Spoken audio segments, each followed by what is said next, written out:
حضور نے فرمایا جب تو اور تیری بیوی رات مہمان کے ساتھ احسار کر رہے تھے نا تو عرش کا مالک تمہیں مسکرا کے دیکھ رہا تھا.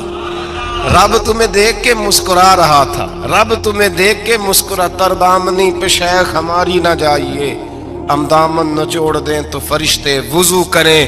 فرمایا وہ مسکرا رہا تھا کہ میرے بندے میرے رسول کی رضا کے لیے کیا کر رہے ہیں. اور صاحب دیکھو، نبی پاک کے لیے نہیں، خاندان کے لیے نہیں، خاندان نبوت کے لیے نہیں، حضور کے نہ سمجھیں یار، اس پہلو کو سمجھیں. نبی پاک کے بریلی کے امام بول پڑے، فرمانے لگے تجھ سے در سے سگ سے ہے مجھ کو نسبت. تجھ سے در سے سگ کتے کو کہتے ہیں فارسی.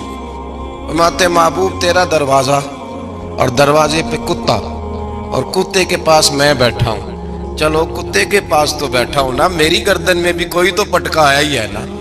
تجھ سے در سے سگ اور سگ سے ہے مجھ کو نسبت. چلو میری گردن میں بھی ہے دور کا پٹکا تیرا. قرآن مجید بول اٹھا، رب کریم نے فرمایا حبیب یہ تیرے غلام وہ ہیں کہ وَيُكْسِرُونَ عَلَىٰ أَنفُسِهِمْ وَلَوْ كَانَ بِهِمْ خَصَاصَةٌ. فرمایا ان کا حال یہ ہے کہ جس چیز کی شدید حاجت ہوتی ہے وہ بھی اپنے بھائیوں پہ قربان کر دیتے ہیں، وہ دے دیتے ہیں تیرے نام پہ. جب مکے والے مدینے آئے انصار مدینہ تو میرے مصطفیٰ کریم نے فرمایا نہ تمہاری نسلیں ایک ہیں نہ قبیلے ایک ہیں، لیکن تمہارا نبی ایک ہے، تمہارا رسول ایک، خدا ایک، کتاب ایک، تمہارا میری وجہ سے رشتہ ہے. چلو اپنے بھائیوں کے ساتھ احسار کرو، چلو احسار کرو. اگر کسی کے 2 مکان تھے تو اس نے ایک اس کو دے دیا جو مکے سے آیا تھا، 2 باغ تھے تو ایک دے دیا، کسی کے پاس ایک تھا تو آدھا بانٹ کے دے دیا. ہر چیز تقسیم کر دی. حالات بدل جاتے ہیں، حالات بدل جاتے ہیں. تلک الایام نداولها بین الناس. اللہ لوگوں کے درمیان دن بدل دیتا ہے. حالات بدل گئے، بڑا مال غنیمت آیا، بنو نذیر کا علاقہ فتح ہوا تو میرے رسول پاک صلی اللہ تعالی علیہ وسلم نے انصار مدینہ کو اکٹھا کیا. فرمایا بھئی مال اب بڑا آ گیا ہے. 2 باتیں یہاں تو اس طرح کرتے ہیں کہ میں ان کو کہتا ہوں جو مکے سے آئے تھے کہ جتنی تمہاری جائیدادیں باغ انہوں نے لی ہیں واپس کر دیتے ہیں تمہیں، اور جو مال آیا ہے وہ بھی تم میں سے آدھا آدھا دونوں کے درمیان بانٹ دیتے ہیں، یا جیسے تمہارا دل چاہے. تمہارے مال بھی واپس کرتے ہیں اور جو وہاں سے مال آیا وہ تمہارے بیچ بانٹ دیتے ہیں، یا اگر تم کہو تو یہ مال ان کو دے دیتے ہیں مہاجرین کو، اور تمہیں تمہارے مال واپس مل جاتے ہیں. حضور نے پوچھا انصار مدینہ سے، حضرت سعد بن معاذ، سعد بن عبادہ تڑپ کے کھڑے ہوئے، عرض کی محبوبہ میں تو ابو بکر کو جانتا ہی نہیں تھا. حضور مجھے کیا پتا عمر کون ہے، میں کیا جانوں عثمان غنی مولا علی کی عظمتوں کو. محبوبہ میں نے تو تجھے ان کی طرف مسکرا کے دیکھتے ہوئے دیکھا ہے، تیرا جلوہ دیکھا ہے، تجھ سے در سے سگ سے ہے مجھ کو نسبت. یا رسول اللہ صلی اللہ علیہ وسلم ہم سے مشورہ نہ کریں، آپ اس طرح کریں جو جائیدادیں ہم نے انہیں دی ہیں وہ بھی ان کے پاس رہنے دیں، اور جو مال آیا ہے وہ بھی ان میں تقسیم کر دیں، اس لیے کہ ہمیں تو بس اتنا پتا ہے کہ یہ آپ کے غلام ہیں، آپ کے نوکر ہیں، ہمیں اس سے زیادہ کسی چیز کے کوئی غرض، بس آپ کے غلام میں بات ختم ہو گئی. حضور خاموش ہو گئے. صحابہ کہتے ہیں دیر کے بعد ہم نے کہا فیصلہ ہونا چاہیے. فیصلہ پتہ کیا ہوا؟ حضور نے ہاتھ اٹھائے، کہا اے اللہ میرے مدینے والوں پہ رحم فرما، اے اللہ میرے انصار پہ رحم فرما، اللہ ان کے جذبے قبول فرما. بھائی احسار والی زندگی وہ کیا بات ہوئی کہ میں نے بڑی قربانی دی ہے، اور جب تک تو قربانی نہیں دیتا تو قدر والا نہیں ہوتا. جو چیز قربانی سے حاصل ہوتی ہے اس کی قدر ہوتی ہے، جو چیز مفت میں آ جاتی ہے اس کی کوئی قدر نہیں ہوتی، کوئی قدر نہیں. میں اکثر سوچتا ہوں کہ حضرت خواجہ اجمیری کے خلیفے اجمیر میں بھی تو ہونے چاہیے تھے نا، لیکن ان کے خلیفے اجمیر میں نہیں ہوئے، دلی میں ہوئے. تو میں سوچتا ہوں دلی والوں کے خلیفے دلی میں ہونے چاہیے، لیکن دلی میں نہیں ہوئے، پاک پتن میں ہوئے. تو پاک پتن والوں کے یہاں ہو جاتے، اس لیے کہ قربانی جو دیتا ہے نا، جو دور سے چل کے آتا ہے وہ قربانی کرتا ہے، قربانی دیتا ہے، اس کو قدر زیادہ ہوتی ہے. ہم نے کسی شے کے لیے کبھی قربانی نہیں دی، نہ دین کے لیے، نہ قرآن کے لیے، نہ مسجد کے لیے، نہ شیخ کے لیے، نہ طریقت کے لیے۔ قربانی تو ہے ہی نہیں۔ تو جو شے مفت ملتی ہے اس کا نہ مزہ آتا ہے نہ قدر ہوتی ہے۔ جو چیز قربانی کر کے لیتے ہو نا، قربانی کر کے، اس کی قدر ہوتی ہے۔ کسی لیے کہا تھا کسی درویش نے، اس نے کہا تھا قدر نبیدہ ایک کی جانن دنیا دار کمینے، قدر نبیدہ جانن واگے سو گئے وچ مدینے۔ ان سے پوچھو نا، ان سے پوچھو ان حضرات کو کتنی قدر تھی۔ قربانی اپنی زندگی میں دینا سیکھیں۔ ایک ہوتی ہے بندے کی ذاتی خواہش، اس کو کچلنا بڑا مشکل ہوتا ہے۔ قربانی بڑی ضروری چیز کا نام ہے، اور جو قربانی دینا سیکھ جاتا ہے وہ بچ جاتا ہے۔ کتیا 6 بچے جنم دیتی ہے لیکن قربانی نہیں نہ دیتی بچوں کی، تو ریوڑ نہیں بنتے، اجڑ نہیں بنتے۔ بکری 2 بچے پیدا کرتی ہے اور سال کے بعد ہزاروں بچوں، لاکھوں بچوں کی قربانی دیتی ہے، پر پھر بھی جدھر جاؤ بکرے ہی بکرے نظر آتے ہیں۔ جو قربانی دینا سیکھ جاتا ہے نا، یزید نے کوئی قربانی نہیں دی، اس لیے کوئی شخص بھی کھڑا ہو کے نہیں کہتا، حالانکہ 14-15 بیٹے تھے یزید کے، کوئی بھی کھڑا ہو کے نہیں کہتا میں اس کی نسل میں سے ہوں۔ امام حسین نے ساری قربانی دے دی۔ ایک زین العابدین بچے تھے، پوری دنیا میں اللہ نے سید عطا فرمائے ہوئے ہیں۔ جو قربانی دینا سیکھ جاتا ہے وہ بچ جاتا ہے۔ ہم نا قربانی کیا، ہمارے پاس تو اضافی شے ہے وہی دینے کو تیار نہیں۔ جب آپ تیار ہی نہیں تو سودا ہی نہیں کر، آپ نکلے ہی نہیں میدان میں، تو حاصل کیسے ہوگا؟ حصول تو تب ہوگا نا جب آپ کوئی انویسٹمنٹ کریں گے۔ تو آپ انویسٹ ہی نہیں کر رہے تو بھائی آپ نے پودا ہی نہیں لگایا تو پھل کیسے ملے؟ قربانی نہیں دی تو وہ درجہ کیسے ملے؟ اس کے لیے تو قربانی ضروری ہے۔ اب تمام صحابہ کی زندگی پڑھ لیں، حضرت ابو بکر سے لے کر حضرت بلال تک، یہ سارے قربانی والے ہیں۔ آپ تمام اولیاء کی صفت پڑھ لیں، حضرت غوث اعظم، جیلانی، داتا علی اجویری، خواجہ معین الدین، یہ سب قربانی والے لوگ ہیں۔ قربانی دیتے رہے تو بچے ہوئے ہیں۔ ان کے جو ساتھ تھے وہ بھی قربانیوں والے تھے۔ قربانی حصہ ہے طریقت کا، قربانی ضروری ہے۔ اور ہمارے صوفیاء تو کہتے ہیں جس شخص نے تصوف میں آ کے قربانی نہیں دی، بزرگوں کے پاس ایک شخص آیا، غالباً خواجہ نظام الدین محبوب الہی کی بات ہے، میرے ذہن میں نام پورا نہیں سما رہا، تو ایک مرید نے آ کے کہا حضور زکوٰۃ کتنی دینی ہے؟ فرمایا 2.5%۔ تھوڑی دیر کے بعد حضرت نصیر الدین چراغ دہلوی آ گئے، کہا حضور اللہ کے رستے میں کتنے دینے ہیں؟ فرمایا 50%۔ ایک ساتھی قریب بیٹھا تھا، اس نے کہا پہلے کے لیے 2.5% کا فتویٰ تھا، اس کو کہہ دیا آدھے دے دے۔ چند منٹ گزرے تو حضرت امیر خسرو بھی آ گئے، کہا حضور زکوٰۃ کتنی دینی ہے؟ فرمایا جو ہے سارا ہی لے آ، تیری 100% ہے۔ تو وہ ساتھی جو قریب بیٹھے تھے اس نے کہا بابا فتوے علیحدہ ہیں۔ فرمایا فتویٰ ایک ہی ہے، بندے علیحدہ ہیں۔ فتویٰ ایک ہی ہے، مجھے پتہ ہے کون کتنے دے سکتا ہے، وہ جس کو میں نے 2.5% کہا ہے وہ بھی جا کے حساب کتاب کرے گا، اس نے 2.5 بھی پورا نہیں دینا۔ فرمایا جس امیر خسرو کو میں نے کہا نا سارا لے آ، اس کا دل کرے گا میں اپنا مکان بھی توڑ کے لے آؤں۔ میں نے فتویٰ ایک ہے، بندہ دیکھ کے بات کی ہے۔ بھائی قربانی نہیں ہے، اظہار ہی نہیں ہے، جذبہ ہی نہیں ہے، ہمارا مزاج ہی نہیں ہے۔ لیکن نا یہ اب ایک تو شریعت کی قربانی ہے نا یہ، تو اس پہ بھی لوگ بڑا سوچیں گے، اس پہ بھی لوگ بڑا سوچیں گے، فتوے پوچھتے پھریں گے کہ جی میرے اوپر تو ابھی میں نے تو 15,500 قرضہ دینا ہے، دوں کہ نہ دوں، کون سی دوں؟ فتوے پوچھیں گے، دینے کی دفعہ فتوے پوچھیں گے اور لینے کی دفعہ چھٹی جو آتا ہے آنے دو۔ کبھی لینے کی دفعہ بھی فتویٰ پوچھنا صاحب کہ یہ مجھے اتنا مال آ رہا لے لوں کہ نہ لوں، وہ لے لیا، قابو کر لیا، جب دینے کی باری آئی تو فتویٰ احصار کرے۔ اور احصار صفت ہے مسلمان کی، یہ احصار کرنے لگتا ہے تو بچنے لگ جاتا ہے، اس کا فائدہ ہونے لگ جاتا ہے، قربانی دینے لگ جاتا ہے تو بچ جاتا ہے۔ کسی نے کہا تھا سن اے مسلمان، یہ نقطہ فیض قرآنی میں ہے، عظمت و اسلام اور مسلم صرف قربانی میں ہے۔ اگر تو جینا چاہتا ہے تو قربان ہو، اپنے مزاج میں قربانی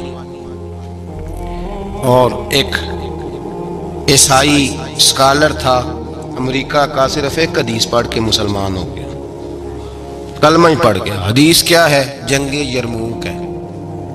تو 7 صحابہ زخمی ہیں، چور چور زخموں سے لیٹے ہوئے، گرمی بڑی شدید ہے، العطش العطش، پیاس پیاس پیاس پکارے ایک صحابی۔ ایک آدمی دوڑا دوڑا آیا، پانی کا برتن ہاتھ میں ہے، اس کے منہ کے قریب پانی کیا تو قریب ایک اور زخمی نے کہا میں بھی پیاسا ہوں۔ زخموں سے چور چور شخص نے، میدان میں پڑے ہوئے آدمی نے کہا یار پہلے اسے پلا دو، وہ زیادہ پیاسا ہے۔ وہ کہتا ہے میں جب اس کے پاس گیا، اس کو پانی دینے لگا تو ایک آدمی قریب سے اور بولا یار میرے تو زبان پہ زخم ہے، دوڑ کے آؤ، بڑی پیاس۔ کہتا ہے میں نے پانی کا کٹورا اس کے قریب جو کیا تو چوتھا بول پڑا، اس نے کہا ادھر لے جاؤ یار میرا گزارا ہو جائے گا، کام چل جائے گا۔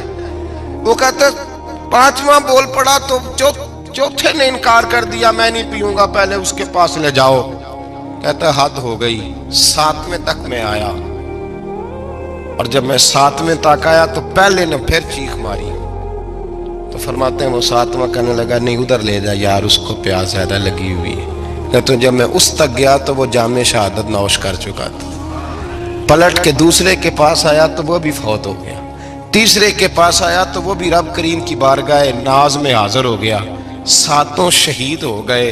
تو پانی کا کٹورا میرے ہاتھ میں رہا، میں کبھی آسمان دیکھتا، کبھی زمین دیکھتا، کبھی پانی دیکھتا، کبھی میں ان 7 شہیدوں کے چہرے دیکھتا۔ پھر دل میں خیال آیا یہ تو گردنیں کاٹنے والے تھے، یہ تو ایک دوسرے کو قتل کرنے والے تھے، یہ تو خون پینے والے تھے۔ آج یہ سارے اس لیے کر رہے ہیں کہ سارے محمد عربی کے غلام بن گئے، رسول اللہ صلی اللہ علیہ وسلم کے نوکر بن گئے۔ وہ کہتا میں نے حدیث پڑھی تو میں مسلمان ہو گیا۔ میں نے کہا یہ جذبے دنیا دار بندہ پیدا نہیں کر سکتا، یہ جس نے جذبہ پیدا کیا وہ اللہ کا سچا رسول ہے۔ میرے بھائی اظہار کا مزاج پیدا کریں۔ قربانی تو نہیں رہی معاشرے میں، اظہار ہی تو نہیں ہے۔ ہم روایتیں پڑھتے ہیں سنتے ہیں، لیکن آپ یقین کریں پنکھے کے نیچے مسجد میں کوئی دوسرے کو جگہ دینے کو تیار نہیں۔ پھر پنکھا ہے نا چل رہا ہے تو کوشش ہے کہ مجھے عین اس جگہ ملے جہاں پنکھا چل رہا ہے۔ اتنا بھی اظہار کرنے کو لوگ تیار نہیں، اتنا بھی، اور درجے بڑے بڑے لینے چاہتے ہیں، بڑے بڑے درجے۔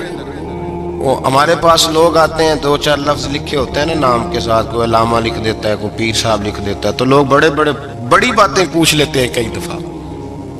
کئی دفعہ آ کے پوچھتے ہیں میرا زیارت کرنے کو دل کرتا ہے۔ میں کہتا ہوں یار تو نے آخری سیڑھی پہ پیر رکھ دیا ہے، بالکل آخری پہ۔ دل تو تیرا جس چیز کو کرے گا تو وہ کرنے لگ جائے گا۔ پہلے شروع تو حضرت جنید بغدادی رحمت اللہ تعالی علیہ، وہ دریا کنارے کھڑے تھے تو آپ دریا کے اندر پیر رکھا آگے جانے کے لیے۔ یہ اعلیٰ حضرت نے لکھا ہے واقعہ ملفوظات شریف میں۔ دریا پار کرنے کے لیے پیر رکھا تو ایک شخص کہنے لگا حضور مجھے بھی ساتھ لے لیں۔ آپ نے فرمایا میں دریا پار کروں گا تو اس طرح کرنا میرا کرتا پکڑ لے اور یا جنید کہنا شروع کر دے، یا جنید۔ اس پہ فتویٰ بھی لگ جاتا ہے پر کیا کرے، مسئلہ تو صحیح ہے نا۔ تو پیر میرا پیچھے سے کرتا پکڑ لے اور یا جنید کہے۔ وہ کہتا ہے پیر رکھا نا حضرت نے پانی میں تو میں بھی پیچھے۔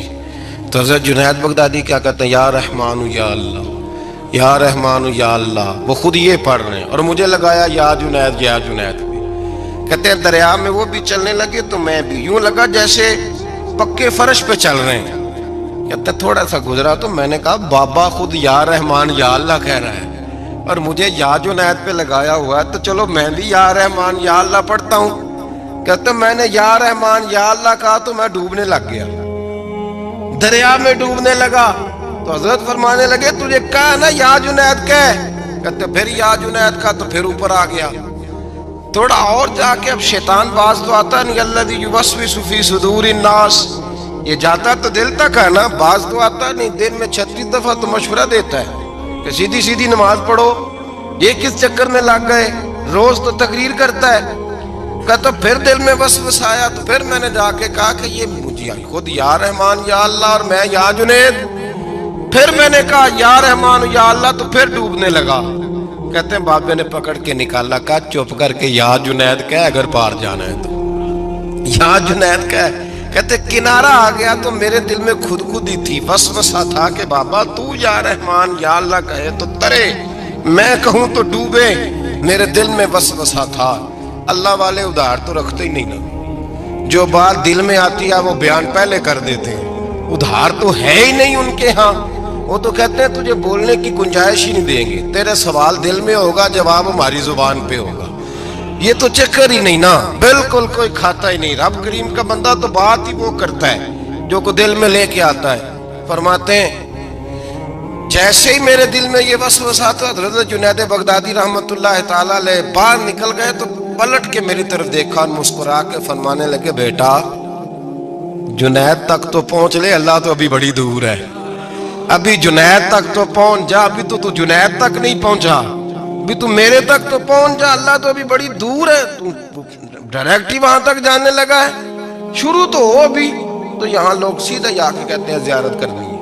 مجھے ایک صاحب کہنے لگے جی میں نے ایک پیر صاحب کے بارے میں سنا ہے ان کی بیعت ہوتے ہی بندے کو نبی پاک کا دیدار ہو جاتا ہے۔ میں نے کہا ٹھہر جا ذرا، اس کو بھی کہہ بریک پہ پیر رکھے، بیعت کرتے ہی دیدار ہو جاتا ہے۔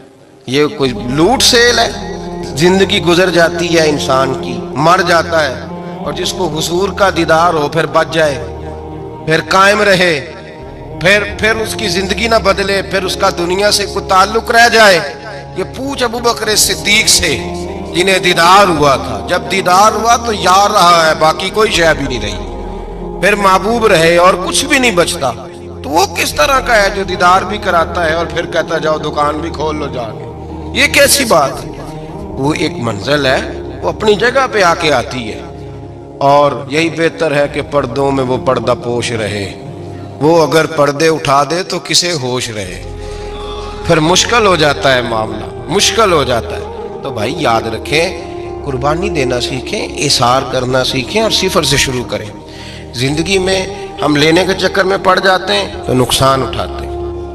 عقل کے گھوڑے کم دوڑائیں، محبت کے ساتھ عمل زیادہ کریں، دماغ کا استعمال کم کریں اور عمل زیادہ کریں، زیادہ عمل کریں، ورنہ شیطان تو نماز بھی نہیں پڑھنے دے گا۔ وہ تو کہے گا کہ جناب چلو ٹھیک ہے اللہ نے معافی کر دینا ہے، وہ تو کچھ بھی نہیں کرنے دے گا۔ دماغ کا استعمال کم کریں اور عمل زیادہ کریں، جد و جہد زیادہ کریں، اظہار کریں، قربانی کریں، اپنی زندگی میں کریں، کسی کے لیے کچھ اظہار کریں، کسی کو کچھ دیں۔ یہ جو ہم اولاد کے لیے قربانی دیتے ہیں نا، تو یہ قربانی نہیں ہوتی، یہ لالچ ہوتا ہے، یہ سودا ہے، پتہ ہے آپ کو؟ یہ سودا ہے۔ ہم بچپن میں ان کی خدمت کریں گے، یہ بڑھاپے میں ہماری خدمت کریں گے، تو یہ تو تجارت ہے، یہ کوئی اصول نہیں۔ میرے بچے بڑے ہو گئے تو مجھے خیر صلاح، یہ تجارت ہے بھائی، یہ تجارت ہے، یہ قربانی نہیں، تو تجارت ہے۔ یہ آپ جو کر رہے ہیں یہ تو کمیٹی ڈال رہے ہیں آپ، اور چونکہ نیت یہ ہوتی ہے خدمت کی، تو پھر نصیب والوں کو خدمت ملتی ہے، قسمت والوں کو ملتی ہے۔ ورنہ بچے کہتے ہیں ابا جی ٹھیک ہے آپ نے ہماری خدمت کی تو سارے کرتے ہیں، آپ نے کوئی نوکی تھوڑی کی ہے، چھٹی آپ وہاں بیٹھیں، چائے ملے گی وقت پہ پہنچے گی، لیکن آپ مداخلت نہ کریں کسی چیز کے اندر، تجارت نہ کریں، اظہار کریں، قربانی کریں۔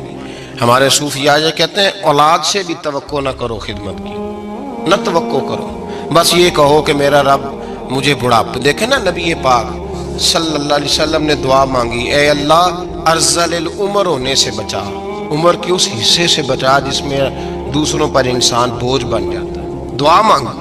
تو یہ لالچ بھی نہ کبھی زندگی میں رکھیں کہ میری فلاں آدمی خدمت کرے گا، یہ لالچ بھی برا ہے، اس پر بھی توجہ نہ کریں۔ اپنی دنیا آپ پیدا کر اگر زندوں میں ہے، سر آدم ہے، ضمیر کن فکاں ہے زندگی، یاد رکھیں۔ ہوش آنے سے لے کر اپنا یہ ذہن بنا لیں کہ میں آج سے اپنے آپ کو خود چلاؤں گا، میں سایہ دوں گا، بھکاری مان کے کبھی کسی سے سہارا مانگوں گا نہیں، سہارا دیں، کسی کے لیے قربانی دیں، اظہار کریں، جد و جہد کریں۔ جو چیز آپ کے بس میں ہے وہ تو ہے، جو بس میں نہیں اس میں بھی کوشش کرنے کی آپ کوشش کریں، تگ و دو کریں، قربانی سے انسان سنور جاتا ہے، بن جاتا ہے۔ وہ سمجھتے ہیں جب لوگ تنقید کرتے ہیں تو نفس پہ بوجھ پڑتا ہے، جب کوئی دل توڑتا ہے تو اللہ کی بارگاہ میں رونا آسان ہو جاتا ہے۔ ایک گروہ گزرا ہے صوفیاء کا، وہ پسند کرتے ہیں اس چیز کو، یہ بہت زیادہ تعریف، توصیف، نعرے، شور، یہ بعض اوقات نفس کے تکبر کا سبب بنتا ہے۔ آپ ملاحظہ کر لیں، حضرت ابوبکر صدیق رضی اللہ تعالیٰ عنہ سے یہ سلسلہ چلا ہے، کس قدر زیادہ تانے تھے ان کے لیے، کتنی زیادہ آزمائش تھی ان کے لیے، کتنا زیادہ پریشانی کا سامان تھا، لوگ کیا کچھ کہتے تھے۔ اور پھر یہ سلسلہ تمام صحابہ کے لیے اسی طرح رہا۔ آپ لوگ جن لوگوں کی تعریف کرتے ہیں یہ ضروری نہیں کہ باقی بھی سارے ان کی تعریف کرتے ہوں۔ امام علی مقام سیدنا امام حسین رضی اللہ تعالیٰ عنہ کا ہم دن مناتے ہیں، پوری امت مسلمہ امام حسین رضی اللہ تعالیٰ عنہ کی عظیم قربانی کی یادگار مناتی ہے، تو سارے کلمہ گو تو ایسا نہیں کرتے۔ آج بھی ڈھیروں لوگ ہیں جو تانا دیتے ہیں، اس کو سیاسی جنگ کہتے ہیں۔ دین کے لیے یہ جو آزمائش رہی، یہ جو تانا رہا، یہ جو تنقید رہی، یہ اس کا حسن رہا، یہ چیز اس کو نکھارتی ہے، یہ اس کے اندر تازگی پیدا کرتی ہے۔ جب آپ کو راہ دین میں کوئی برا کہتا ہے تو آپ کے لیے وہ چیز مزید حسن کا سامان پیدا کرتی ہے، آپ کے لیے مزید بہتری ہوتی ہے۔ داتا صاحب رحمۃ اللہ تعالیٰ علیہ نے خود لکھا ہے، داتا صاحب فرماتے ہیں کہ ایک طریقت کا ایک مسئلہ میرے لیے بن گیا تھا۔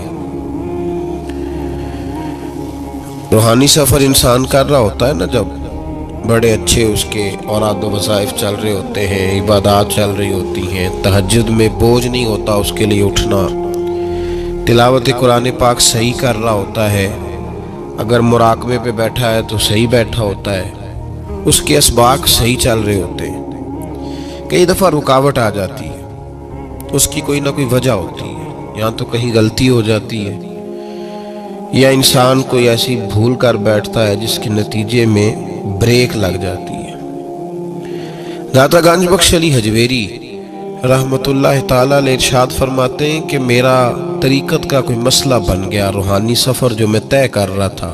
آج کل تو خیر سارے لوگ طے کر کے بیٹھے ہوئے نا، ہم سارے سفر، ہم تو مسافر ہے ہی نہیں، ہم نے تو مکمل کر لیا سفر۔ ہم تو گفتگو کرتے ہیں تو ایسے لگتا ہے کہ جیسے طریقت کے اماموں میں ہمارا نام لکھا جائے گا۔ بالکل، ہم کوئی ماحول ہی نہیں ایسا کہ کوئی سیکھے، کوئی پوچھے، کوئی سوال کرے، کوئی آگے بڑھنے کی کوشش کرے، مزاج نہیں رہا ہمارا۔ داتا صاحب کہتے ہیں میں ایک روحانی مسئلے میں الجھ گیا تھا، تو میں نے بڑے اوراد کیے، وظائف پڑھے، بڑا میں نے اللہ اللہ کی، بڑا کچھ کیا، جو ممکن تھا میں نے کیا، کئی مزارات پر حاضری بھی دی، صدقات و خیرات بھی کیے، لیکن وہ میرا مسئلہ حل نہیں ہوتا تھا۔ وہ ایسا مسئلہ تھا جو الجھ گیا، مجھ سے حل نہیں ہو رہا تھا۔ آپ فرماتے ہیں میں چلتے چلتے ایک مسجد میں گیا تو وہاں کچھ درویش بیٹھے تھے، درویش، اور وہ عجیب مجذوب صفت لوگ تھے، ایک گروہ ان کا پورا بیٹھا ہوا تھا۔ فرماتے انہوں نے میری طرف دیکھا تو میرا مذاق اڑانا شروع کر دیا، پھر انہوں نے خربوزے کھانے شروع کیے، وہ خربوزہ کھاتے تھے اور چھلکے مجھے مارتے تھے۔ آپ فرماتے وہ چھلکے مار کے پھر ہنستے تھے، پھبتیاں کستے تھے، میرا مذاق اڑاتے تھے۔ فرماتے ہیں وہ میرا مسئلہ جو کئی دنوں کا اٹکا ہوا تھا، حل نہیں ہو رہا تھا، ان کی یہ حرکت کرنے سے میرا وہ والا مسئلہ اللہ نے حل فرما دیا۔ میرے اندر وہ تازگی پیدا ہو گئی۔ جب کوئی شخص خبر لاتا ہے نا آپ کے لیے جب کوئی خبر لاتا ہے کہ فلاں نے آپ کو برا کہا، تو اس میں محاذ نہیں قائم کرنا چاہیے۔ ایک ہم لوگ محاذ بنا لیتے ہیں